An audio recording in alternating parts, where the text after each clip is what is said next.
The top of our news cycle today, the decision by Indiana Area School District to go to mandatory masking for everybody at the senior high school for this week, Monday through Friday. And, of course, they'll be evaluating as the week goes on as to whether that needs to be extended or not, and hoping it does not. But you just never know in this day and age. Michael Vuckovich is the superintendent of the Indiana Area District. And our conversation with Mr. Vuckovich brought to you by Marcus & Mack, a law firm representing injured people. Good morning to you. Good morning, my friend. How are you doing? Wonderful, wonderful. And I know that things are still going well at Indiana Senior High and all throughout the district. It's just that you have to be extra cautious, and there's a plan in place, and you're following it. Yeah, Todd, it really is that simple. We put a plan together in the beginning of the year. We planned for this contingency. We hoped we wouldn't get there, but we are now there, and now we have to respond accordingly and follow our plan. So we're hopeful this is just a one-time incident. If it's not, we'll continue to communicate with our families, but we value in-person learning, and we're doing everything we can to keep our doors open, and we're adhering to our health and safety plan that was board approved. So, again, we hope this is just a one-time incident, but if not, we'll be sure to communicate. Yeah, and so the kids showing up today with their masks on, I assume there were no problems? No, nothing that's been reported to my awareness at all. And this is a difficult subject for a lot of people, but we have incredible families, incredible kids, and I have no doubt they understand the importance behind this, the importance to stay open for in-person learning, and that this is a necessity, and I'm sure we'll all get through this together. Yeah, our school districts across Indiana County report an increase in COVID-19, and there are a number of factors. Of course, Omicron is the chief factor, but you're getting past the holidays, and it's usually 2 to 3 weeks before the effect of the holiday get-togethers can be felt, and it's in that sense it's right on schedule, isn't it? It is, and as I stated earlier, we expected a bump, and now we're seeing that bump, and that's why I put a plan in place that was flexible and fair, and we think the plan's doing exactly what it should do, and with the goal priority to keeping staff and students safe and keeping our doors open for in-person learning. When we look at our data, Todd, and we look at some of the surveys that we've issued throughout the time here, one thing that came out pretty clearly was kids want in-person learning. Our students want to be around our teachers, and we're doing everything we can to maintain that, and this is just part of our plan. Now, the threshold at Indiana area is between 10 and 15 cases, and is it different at some of the other schools besides the senior high? It does. What we did, Todd, we looked at previous Department of Health guidance, and in their guidance, they classified schools by the number of students they have in them, and we built our plan similar to what they previously communicated with us. We thought it made sense. We thought it was fair and impartial, and that's exactly what we do. So we have different numbers based on the number of kids in school. And what you see happening, Todd, the junior and senior high have one threshold, and the elementaries have another. Mm-hmm. And we think it makes sense as it's in line with the Department of Health guidance, allows us the flexibility we need. And most importantly, rather than a one-size-fits-all, meaning the whole entire district would have to adhere to it, we made it flexible enough that it pertains to a specific building, not the entire district. So we're going to monitor each building as we go, see where the data leads us, and we'll have to make some tough decisions here down the road. Yeah, and you use that word flexible. You really do need to remain flexible. And the kids, I believe, understand that. But a part of your announcement had to do with the kids and their Chromebooks and the need to make sure that they go home with them at the end of the school day, because you never know what a day will bring. Yeah, our goal is not to create any fear or paranoia, but our goal is to be prepared and be open and honest with our families and the students about the challenges we're facing. If this were have to mobilize and we have to, go to synchronous learning, remote learning, then we want to be ready.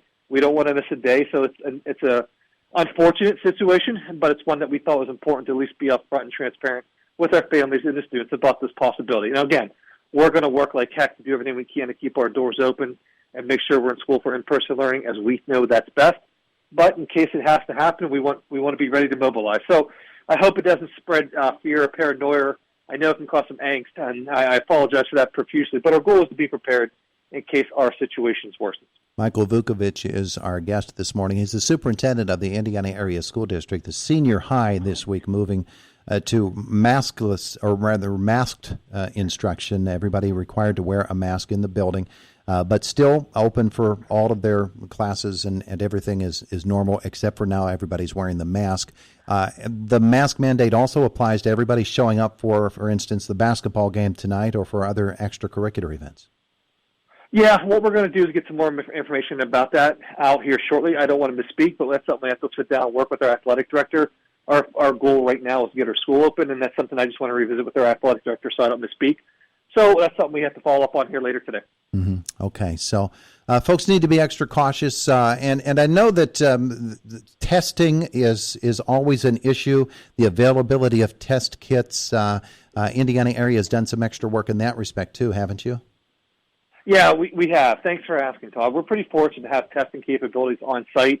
Again, I'm not sure how bad it is across the country, but I know, at least in our region of the state, sometimes tests are hard to come by. We made a decision back in November to partner with the Department of Health and have tests on hand, which our nurses and our LPNs administer. And to this point, we've administered nearly 200 tests since mid to late November. So it's working. People are interested. People want to take advantage of it because, most importantly, Todd, people want their kids in school. Mm-hmm. And this is one mechanism that we're using to help keep our schools open and maintain a safe environment to the best of our ability. Now, in terms of kids and their parents and permissions, they do require permission from the parent for that, right? Absolutely. We cannot administer any tests without parent permission. So that's something our nurses work diligently with our families on to make sure they have the right permissions in place, and that's something they have to do electronically that we will not do without the appropriate permission. So, yeah, absolutely right. And it's a good point to remind people because when we start talking about tests and we start talking about this whole entire environment we're working in, mm-hmm. people get upset, and there's different beliefs on both sides of the aisle in this, and we want to make sure that we make it clear to our families. We respect everyone's rights and opinions, and in regards to testing, a permission form has to be completed prior to administering the test. Now, since the resumption of school, I've not had a chance to talk with you about this, but quarantining has become a big issue as well because of the way that it's done. It's done differently now than it has been at other points. Tell me about quarantine in the Indiana area and the way that you're pulling it off. Yeah, thanks, Todd. Thanks for asking an opportunity to explain what we're doing. We are looking at a mask to stay platform that's embedded in there is a testing option if families so choose. What we did was we looked, once the Department of Health came out with some additional guidance and changes upon how they want quarantines to proceed, we did a really deep examination of the number of kids who were quarantined, and of those number of kids who were quarantined, how many really came down with symptoms. So what we made a decision was, if you're exposed and you're asymptomatic, we're allowing you to stay in school and wear a mask for 14 days. It's a little conservative of a number, and that's something we're looking into. But we want to make sure that we try to mitigate the number of kids who are being quarantined. Because, again, I not only have to deal with the safety and well-being of our students, we also deal with the academic needs of our students. And we want to make sure that we had a better way of balancing those two worlds. And our Mass to Stay program is exactly doing that. Mm-hmm. Right now, if a kid or child's exposed to someone who's around COVID or has tested positive for COVID, as long as they're asymptomatic, they're allowed to stay in school. And then we offer that testing as another feature to give reassurance to those family members that their kid is safe. And that's exactly what we want to do. So we changed gears, and we've seen a decrease in the amount of quarantines already this year, and we're able to get that in-person learning in for our families because we recognize the need and the value behind that. Indiana Area Superintendent Michael Vuckovich is with us this morning. We're talking about this week's decision to go to mandatory masking at the senior high school, and it's important to emphasize this is at the senior high school only at this point. For senior high, everybody going to the school needs to be wearing a mask, whether it's extracurricular or academic as of now. And I wanted to ask you about this as well because, again, this is something that we haven't spoken for a while, so I wanted to follow up on this. When we talk about school district policy and we talk about the actual ins and outs, the mechanics of making things work, I know that it's not just you, that you have a team in place, do you not, that is helping you to make the decisions and then also helping to make sure that everything gets done that needs to be done? Yeah, thanks, Todd. Allow me to really shed some light on that because I'm really proud of the team we built here, not only with our teachers, our LPNs, and our school nurses and our administrators, but also our school board. The one thing we take great pride in is having these conversations openly and publicly and working as a team to make informed decisions, and that's exactly what we're doing. Todd, we recognize the weight of some of these decisions. We recognize the emotions that surround some of these decisions, but it doesn't absolve us from our responsibility to make said decisions, and we do it together as a group. We have incredible school nurses. We have incredible custodians who work like heck to make sure our schools are clean and disinfected, and administration that we communicate regularly, and our teachers are quite exceptional too. So And it really starts and ends with their school board, where they really take this quite seriously. They want to do everything they can to keep school open, and it's really a team approach. And that's, I think, it has to be. And the only thing I'd be remiss if I didn't bring up, though, Todd, we also talk to our outside experts when we look at the Department of Health and our community partners to make sure we have an informed, well-grouped decision-making process in place that we try to look at as many stakeholder views as possible. And I'll be the first one to tell you, Todd, we know these decisions are tough on a lot of people. We know we can always do better and do more, but we try to really take a team approach because I think that's what's going to be needed if we're going to continue to get through this pandemic, try to get as much input and perspective from stakeholders as much as possible, and then make the best decision that we feel is needed to be made in order to keep our schools open and keep our kids safe. As difficult as those decisions are sometimes, I'm sure there are people that might disagree with the decision here or there.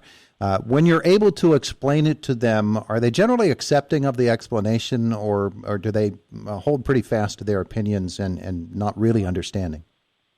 Well, I got to tell you, Todd, we have incredible families and we have incredible parents in this district, and I'll say this. Our community takes pride in the fact that we can dissent, but we can do it with dignity. So the questions I had are fair questions. The conversations we had are appropriate conversations, and people can respectfully sometimes agree or disagree with decisions made. But the fact that we can do it in a civil manner is, I think, what matters. And I think that matters to me, and I think it matters to our whole entire community. And we have parents and community members who exactly exude that type of professionalism on a regular basis. And that's what we wanted. I think is needed more than ever, that we can dissent with dignity and we can have the difficult conversations, but we understand at the end of the day, that person, just as much as I am, are both valuable, and we're people and we're individuals, and we're prone to make mistakes, but we're going to get through it, and we're going to get through it together, and that's the one thing I'm most proud of this community for. Well, I am very appreciative of you taking time out of what I know is a very, very busy schedule for you today to visit with us the last minute. Michael Vuckovich, thank you so much. Hey, thank you. Good talking to you, my friend, and stay in touch. All right, we'll do that. It is the voice of Indiana County, WCCS 101.1 FM and AM 1160